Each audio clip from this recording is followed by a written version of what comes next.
สบายดีเพื่อนๆเมื่อนี้ข้าพเจ้ามารีวิวเส้นทางไปสวนดอกไม้โกลเด้นอเวอร์การ์เด้นซึ่งตั้งอยู่บ้านให้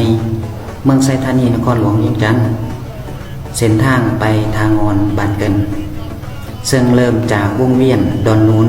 ไปทางอนเรื่อยๆถ้าหากเข้ามาจากตัวเมืองแต่ถ้ามาจากเส้นทางเหล็กที่13ใต้แมนให้เลี้ยวขวาขับรถไปประมาณ17กว่ากิโลเมตรก็ถึงเส้นทางนี้ก็จะผ่านขัวทางงอนแล้วต่ออีกประมาณ10กว่านาทีก็ถึง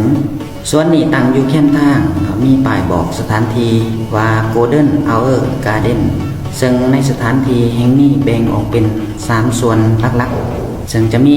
ส่วนที่เป็นอาหารค้าส่วนที่เป็นอาหารแคมปิ้งและส่วนที่สำคัญก็คือส่วนชมวิวดอกไม้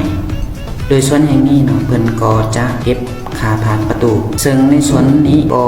มีดอกไม้หลากหลายชนิดสีสันสวยงามบ่ว่าจะเป็นดอกไม้พื้นบ้านเช่นดอกดาวเรืองและดอกไม้อื่นๆที่ข้าพเจ้าเองก็บ่ฮู้ชื่อแต่จะขอบรรยายโดยภาพงามๆแนะนำให้เพื่อนๆได้รับทราบประมาณนี้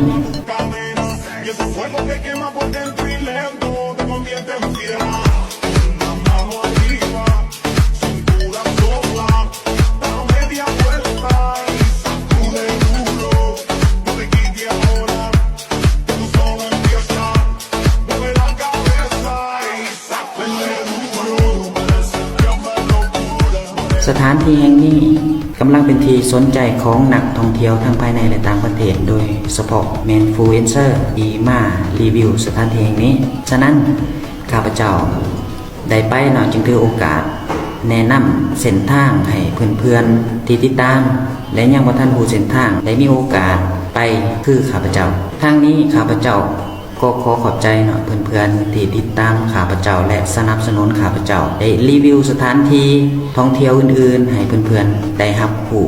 ตื่นอีกและก็ขอขอบใจเพื่อนๆที่กดไลค์กดแชร์เพื่อเป็นกำลังใจให้การสร้างคลิปใหม่ๆของข้าพเจ้าในอีกต่อไปขอขอบใจบ๊ายบาย